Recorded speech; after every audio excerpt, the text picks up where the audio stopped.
మీకు క్లాస్ట్రోఫోబియా ఉంటే ఈ వీడియో చూసే ముందు కాస్త జాగ్రత్త పడండి. ఈ రోజు నిన్ను చెప్పబోయే నిజ జీవిత కథ మీ ఊపిరి బిగబెట్టేలా చేస్తుంది. వీడియో కింద నడుస్తున్న లైన్ పూర్తయ్యే వరకు మీరు ఊపిరి బిగబెట్టగలిగితే మాత్రమే ఈ వీడియో ముందుకు వెళ్ళి చూడండి. ఇది రిక్వెస్ట్ కాదు, వార్నింగ్. ఇది పట్టించుకోకపోతే ఈ వీడియో చూస్తున్నప్పుడు మీరు ఇబ్బంది పడతారు. మీ ఊపిరితిత్తుల్లో గట్టిగా గాలి పీల్చుకోండి. సరే, ఇది సరిపోతుంది. అంటే మీరు ఈ భయంకరమైన వీడియోను చూసేందుకు రెడీగా ఉన్నారన్నమాట. 2024 జనవరి 4 రాత్రి సమయం.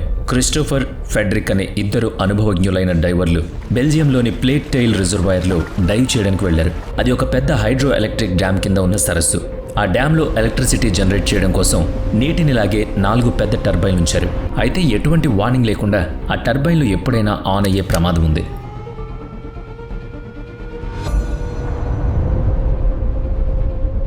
అందుకే డైవింగ్ క్లబ్ అక్కడికి ఎవరూ వెళ్లకూడదని నిషేధం విధించింది. ఏబిఏ అనే 2 సేఫ్టీ జోన్లను కూడా ఏర్పాటు చేసింది. కానీ కొత్త ఎక్స్పీరియన్స్ కోసం వచ్చిన ఆ ఇద్దరు డైవర్లు సెక్యూరిటీ లేని డేంజర్ జోన్లోకి వెళ్లారు. సాయంత్రం 5 గంటల సమయంలో ఇద్దరు ఇళ్లకు వెళ్ళిపోతుంటే క్రిస్టోఫర్, ఫెడ్రిక్ మాత్రం తమ నైట్ డ్రైవింగ్ కోసం ప్రిపేర్ అవుతున్నారు. ఎందుకంటే వాళ్ళు మామూలు డైవింగ్ కోసం రాలేదు, వారి ఆలోచన వేరే ఉంది. వాళ్ళిద్దరూ ఒక ఫాస్టెస్ట్ అండర్ వాటర్ స్కూటర్తో 40 మీటర్ల లోతుకు వెళ్లారు. అక్కడ టర్బైన్లు ఆగిపోయి ఉన్నాయి. చుట్టూ చిమ్మ చీకటి ఆవరించి ఉంది. ఏదో కొత్తగా ఎక్స్పీరియన్స్ చేయాలనే ఉత్సాహంతో వాళ్ళు డ్యామ్ ఇంటేక్ టన్నెల్ దగ్గరగా వెళ్లారు. అప్పుడే నీటిలో చిన్నగా కదలిక మొదలైంది. వారికి ఏవో వైబ్రేషన్స్ వినిపిస్తున్నాయి. ఎందుకంటే ఎటువంటి వార్నింగ్స్ లేకుండా అకస్మాత్తుగా డ్యామ్ యాక్టివేట్ అయింది. ఆ డ్యామ్ వారి కోసమే ఎదురు చూస్తున్నట్లుగా 4 పంప్ టర్బైన్లు ఆన్ అయ్యాయి.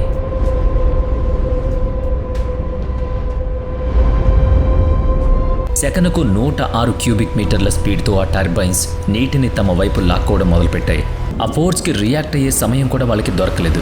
వాళ్ళు తెచ్చుకున్న అండర్ వాటర్ స్కూటర్ కూడా ఆ పవర్ఫుల్ ఫోర్స్ ముందు పనిచేయలేదు. క్షణాల్లో ఆ ఇద్దరు డైవర్లు వెళ్లి ఆ బ్లేడ్స్కి బలంగా తగులుకున్నారు. శుక్రవారం ఉదయం రెస్క్యూ టీంకి డ్యామ్ కింద వారి శవాలు భాగాలు చెల్లాచెదురుగా దొరికాయి. దాదాపుగా 1 కిలోమీటర్ దూరం వరకు వారి శరీర భాగాలు విసిరేయబడ్డాయి.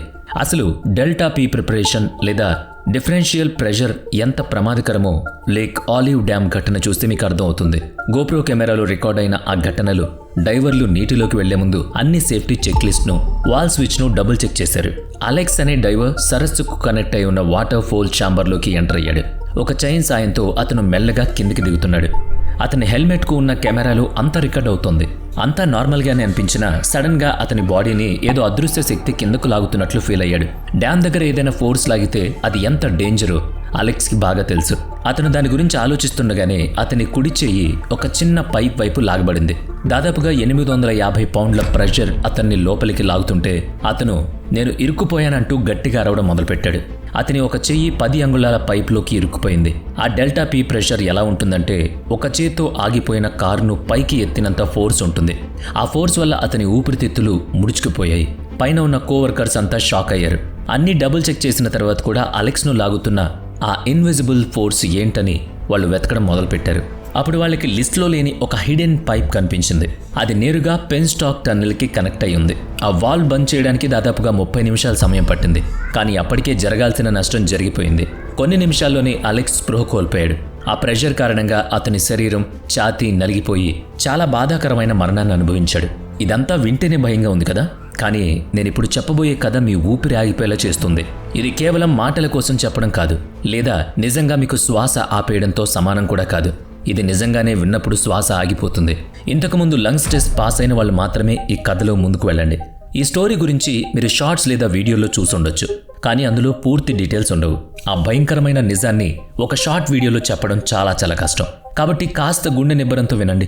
ఎందుకంటే 2022 ఫిబ్రవరి 25న ట్రినిడాడ్ అండ్ బొటాగో దేశంలో జరిగిన ఒక ఘటన ప్రపంచాన్ని ఉలిక్కిపడేలా చేసింది. మధ్యాహ్నం 2:15 LMCS లిమిటెడ్ అనే కంపెనీ పారియా ఫ్యూయల్ ట్రేడింగ్ కంపెనీకి చెందిన పైపులు రిపేర్ చేసే పని తీసుకుంది. ఆ అండర్ గ్రౌండ్ సముద్రపు పైపుల ద్వారా షిప్స్ ఫ్యూయల్ను మెయిన్ ల్యాండ్కి పంపిస్తూ ఉంటాయి. మెయింటెనెన్స్ పని ఉండడం వల్ల ఆ పైపులు అప్పుడు ఆపరేషన్లో లేవు. సరిగ్గా మధ్యాహ్నం 2:30 5 డైవర్ల టీం అక్కడికి చేరుకుంది. వాళ్ళ పేర్లు కాజిం అలీ, యూసుఫ్ హెన్రీ, ఫైజల్ కవాన్, రిషా నాగేసర్ మరియు క్రిస్ బూడ్రమ్. ఆ డైవర్లకు అది ఎప్పట్లాగే ఒక సాధారణ రోజు. కానీ మరో అరగంటలో తమకు ఎలాంటి గతి పడుతుందో వాళ్ళకి తెలియదు. ఆ పైపు దగ్గర పనిచేయడానికి వీలుగా గాలి ప్రెషర్తో నీటిని బయటకు పంపి ఒక హ్యాబిటబుల్ బెల్ను ఏర్పాటు చేశారు. ఆ తర్వాత బర్త్ 6లో ఉన్న ఒక ఇన్ఫ్లేమబుల్ ప్లగ్ను తీసేయడం వారి పని. ఆ ప్లగ్ క్రూడ్ ఆయిల్ను సముద్రపు నీటితో కలవకుండా ఆపుతుంది. మధ్యాహ్నం 2:45 కాజిం అలీ ఒక టూల్ తీసుకుని ఆ హ్యాబిటబుల్ బెలూన్ దగ్గరకు వెళ్ళాడు. మిగతా టీం మెంబర్స్ అంతా ఆ ప్లగ్ను తీయడం మొదలుపెట్టారు. కానీ ఆ వాల్వ్ ఓపెన్ అవ్వగానే ఒక్కసారిగా భారీ పేలుడు సంభవించింది. టాయిలెట్ ఫ్లష్ చేస్తున్నప్పుడు నీళ్లు ఎలా వస్తాయో అంతకు మించిన ప్రెషర్తో సముద్రం నీరు ఆ హ్యాబిటబుల్ బెలూన్లోకి దూసుకొచ్చింది. ఆ పైప్లో ఒక టోర్నడోలాగా నీరు తిరగడం మొదలుపెట్టింది. కేవలం నీళ్లు మాత్రమే ఉంటే పరిస్థితి వేరుగా ఉండేదేమో. కానీ ఆ ప్రెషర్ ఎంత ఎక్కువగా ఉందంటే 5 డైవర్లు వాళ్ళ టూల్స్తో సహా ఆ పైపు లోపలికి లాగబడ్డారు. అసలు ఏం జరుగుతుందో అర్థం చేసుకునే అవకాశం కూడా వాళ్ళకి దొరకలేదు. ఆ చీకటి పైపులో వాళ్ళు ఊపిరి కోసం వెలవెలాడుతున్నారు. ఇప్పుడు ఆ 5 ఒక చిన్న ఇరుకైన పైపులో ఇరుక్కుపోయారు. శ్వాస తీసుకోవడానికి కూడా గాలి లేదు. కానీ పైపు లోపలికి ఈడ్చుకుంటూ వెళ్లిన తర్వాత ఒక చిన్న గాలి పాకెట్ ఉన్న చోట వాళ్ళు ఆగిపోవడం అదృష్టమని చెప్పాలి. వాళ్ళను బతికించిన ఆ గాలి పాకెట్ వల్లే అసలు ఈ ప్రమాదం జరిగింది. ఆ డిఫెన్షియల్ ప్రెషర్ వల్లే వాళ్ళు లోపలికి లాగబడ్డారు. కాసేపటికి ప్రెషర్ తగ్గిపోయి అంతా ప్రశాంతంగా మారింది. కానీ వాళ్లకు చుట్టూ ఏం కనిపించడం లేదు. కళ్ళు తెరిచి చూస్తే మొత్తం క్రూడ్ ఆయిల్ బురద మాత్రమే ఉంది. తాము చనిపోతామని వాళ్ళకి అర్థమైంది. కానీ అదృష్టవశాత్తు అందరూ ప్రాణాలతో ఉన్నారు. చుట్టూ కటిక చీకటి ఆవరించి ఉంది. కళ్ళు తెరిస్తే మంటల్లో ఉడుకుతున్నట్లుగా తీవ్రమైన మంట పుడుతోంది. ఆ క్రూడ్ ఆయిల్ మరియు గ్యాసెస్ వల్ల కళ్ళు తెరవడం అసాధ్యంగా మారింది. నెమ్మదిగా ఏం జరుగుతుందో అర్థమయ్యాక ఆ డైవర్లు ఒకరికొకరు గట్టిగా పీల్చుకుంటూ అందరూ ఎలా ఉన్నారో తెలుసుకునే ప్రయత్నం చేశారు. వారి కళ్ళు మండుతున్నాయి, చెవులు పనిచేయడం లేదు, శరీరం నిండా గాయాలున్నాయి, ఊపిరితిత్తులు గాలి కోసం పరితపిస్తున్నాయి. ఎలాగలా తమ ముక్కులను శుభ్రం చేసుకుని ఆ ఇరుకైన ప్రదేశంలోనే కొద్దిగా గాలి పీల్చుకున్నారు. శ్వాస తీసుకోవడం కోసం పైపు పైభాగానికి తలలు ఆనించుంచారు. కానీ వాళ్ళు పీల్చుకుంటున్నది స్వచ్ఛమైన గాలి కాదు, క్రూడ్ ఆయిల్ వాసనతో నిండిన విషపూరితమైన గాలి. ఎటు చూసిన చీకటి. ప్రాణాలు అరచేతిలో పెట్టుకుని ఆ ఇరుకైన పైపులో ఒకరికొకరు ధైర్యం చెప్పుకుంటూ గడిపారు. అప్పుడు వాళ్ళు ప్రాణాలతోనే ఉన్నారు. కానీ ఎంతసేపు బతుకుతారో ఎవరికీ తెలియదు. చివరికి వాళ్ళకు కూడా అసలు తాము ఆ పైపులో ఎంత దూరం వచ్చామో వాళ్ళు అంచనా వేయలేకపోయారు. అది తెలుసుకోవడం అంత సులువైన విషయం కాదు. చేతిలో టార్చ్ లైట్ లేదు, చుట్టూ కట్టిక చీకటి. ఏ వైపు వెళ్లాలో కూడా ఎవరికీ తెలియదు. ఒకవైపు వెళితే దారి మూసుకుపోయి ఉండొచ్చు, ఇంకోవైపు వెళ్లే అవకాశం ఉన్నా వాళ్లకు దిక్కులు ఏమీ తెలియడం లేదు. ఆ పైప్ దాదాపుగా 1200 అడుగుల పొడవు ఉంది. ఏ వైపు వెళ్లాలనే విషయంలో ఆ టీం మెంబర్స్ మధ్య ఏకాభిప్రాయం కుదరలేదు. అంతా చీకటిలోనే అంచనాలు వేస్తున్నారు. చివరికి అందరూ కలిసి ఒక డైరెక్షన్లో వెళ్లాలని నిర్ణయించుకున్నారు. ముందున్న క్రిస్ వైపుగా కదలడం మొదలుపెట్టారు. ఎందుకంటే ముందు క్రిస్ ఉన్నాడు. ఆ తర్వాత కాజిం, యూసుఫ్, చివరిగా ఫైజల్ ఉన్నారు. పైపు లోపల పరిస్థితి దారుణంగా ఉంది. లోపలంతా ఆయిల్ పేరుకుపోయి జారుతూ ఉంది. దాంతో ముందుకు కదలడం కష్టంగా మారింది. కొందరికి తీవ్రమైన గాయాలు కూడా అయ్యాయి. కళ్ళు, చెవుల్లో ఆయిల్ నిండిపోయింది. ఆ చిమ్మ చీకటిలో ఏం కనిపించడం లేదు. అయినా సరే తమ నొప్పులను భరిస్తూ వాళ్ళు చావుతో పోరాటం చేస్తున్నారు బ్రతుకు కోసం. 1 గంట పాటు నరకం అనుభవించిన తర్వాత వాళ్లకు మరో సమస్య ఎదురైంది. వాళ్ళు గాలి పీల్చుకుంటున్న ఆయిల్ ప్యాకెట్ ఎండ్ అయిపోయింది. అందరికంటే ముందున్న క్రిస్ తల పైప్ టాప్కు కేవలం 6 అంగుళాల గ్యాప్లో మాత్రమే ఉంది. అక్కడ గాలి, జాగా క్రమంగా తగ్గిపోతున్నాయి. అప్పుడు క్రిస్, కాజిం ఒక నిర్ణయంకి వచ్చారు. మిగతా వాళ్లను అక్కడే ఉంచి తాము ముందుకు వెళ్లి ఇంకో ఎయిర్ పాకెట్ వెతకాలని అనుకున్నారు. ఒకవేళ బ్రతికి బయటపడితే ఖచ్చితంగా సాయం తీసుకొస్తామని వాళ్లకు మాటిచ్చారు. ఆ తర్వాత తమ తలలు పైకెత్తి ఆనించి వీలైనంత ముందుకు కదిలారు. దారి అయితే ఎంత ఇరుగ్గా మారిందంటే ఊపిరి పీల్చుకునేటప్పుడు వాళ్ల నోట్లోకి ఆయిల్ వెళుతోంది. దాంతో గట్టిగా ఊపిరి పీల్చుకుని ఆ ఆయిల్లో మునిగి ముందుకు వెళ్లారు. అలా ప్రాణాల మీద ఆశతో పోరాడుతూ అదృష్టవశాత్తు ఇంకో ఎయిర్ పాకెట్ దగ్గరికి చేరుకున్నారు. అప్పుడే వాళ్ళకి ఏదో తగిలింది. అది ఒక ఆక్సిజన్ ట్యాంక్. వాళ్ళు అక్కడి నుంచి బయటపడడానికి అది చాలా అవసరం. ఆ ట్యాంక్ సాయంతో ఆ ఇద్దరు తర్వాతి ఎయిర్ పాకెట్ వరకు చేరుకోగలిగారు. కానీ ఆ ట్యాంక్లో ఆక్సిజన్ అయిపోతూ వచ్చింది. క్రిస్ దగ్గర ఉన్న ఆక్సిజన్ ట్యాంక్ పూర్తిగా ఖాళీ అయిపోయింది. అదే సమయంలో కాజిం గాయాలు మరింత తీవ్రమయ్యాయి.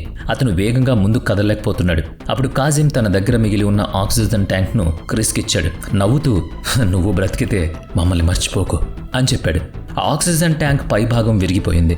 దాంతో క్రిస్ ఆ పగిలిన వైపు నుంచి శ్వాస పీల్చుకోవడం మొదలుపెట్టాడు. తాను ప్రాణాలతో బయటపడితే ఖచ్చితంగా హెల్ప్ పంపిస్తానని కాజింకు మాటిచ్చాడు. అలా చెబుతూనే క్రిస్ ముందుకు సాగాడు. కానీ ముందడుగు వేసే కొద్దీ కష్టాలు పెరుగుతూనే ఉన్నాయి. ఆ ఆక్సిజన్ ట్యాంక్ కూడా ఖాళీ అయిపోవచ్చింది. అయినా ఏం ఆలోచించకుండా ముందుకు వెళ్తుండగా అతనికి మళ్ళీ ఏదో తగిలింది. అది మరో ఆక్సిజన్ ట్యాంక్. దాన్ని చూడగానే క్రిస్ ప్రాణాలు లేచొచ్చినట్లయింది. ఆ ట్యాంక్ను ముందుకు నెట్టుకుంటూ ఆ 2.5 అడుగుల పైపులో వేగంగా కదలడం మొదలుపెట్టాడు. కానీ ఆ ట్యాంక్లో కూడా ఆక్సిజన్ అయిపోతోంది. శ్వాస తీసుకోవడం చాలా చాలా కష్టంగా మారింది. అలా ముందుకు వెళుతూ రైజర్ పైప్ దగ్గరకు చేరుకున్నాడు. అక్కడి నుంచి దారి స్ట్రైట్గా కాకుండా పైకి వెళుతోంది. అప్పుడే అతని మనసులో ఒక భయంకరమైన ఆలోచన వచ్చింది. ఒకవేళ అది డెడ్ ఎండ్ అయితే పరిస్థితి ఏంటి అని భయపడ్డాడు. అదే నిజమైతే అతనికి ఆ ఇన్ఫ్లేమబుల్ ప్లగ్ మాత్రమే కనిపిస్తుంది. ఇంతలో ఆక్సిజన్ ట్యాంక్ కూడా పూర్తిగా వస్తుంది. ఇక దేవుడిపై భారం వేసి గట్టిగా ఊపిరి పీల్చుకుని తన పూర్తి బలంతో పైకి నెట్టుకొచ్చాడు. అదృష్టవశాత్తు అది పైప్ ఎండ్. అక్కడి నుంచి వాళ్ళంతా లోపలికి వెళ్లారు. పైకి రాగానే అతను ప్రశాంతంగా ఊపిరి పీల్చుకున్నాడు. కానీ అక్కడెవ్వరూ లేరు. దాంతో గట్టిగా అరుస్తూ పైపును బాదడం మొదలుపెట్టాడు. దాదాపు 2 గంటల పాటు శ్రమించిన తర్వాత సాయంత్రం 4:45 క్రిస్ను బయటకు తీశారు. బయటకు రాగానే తనతో పాటు ఉన్న 4 స్నేహితులు ప్రాణాలతోనే ఉన్నారని టీంకు చెప్పాడు. వాళ్లకు గాయాలయ్యాయని, వెంటనే కాపాడకపోతే చనిపోతారని ఏడుస్తూ చెప్పాడు.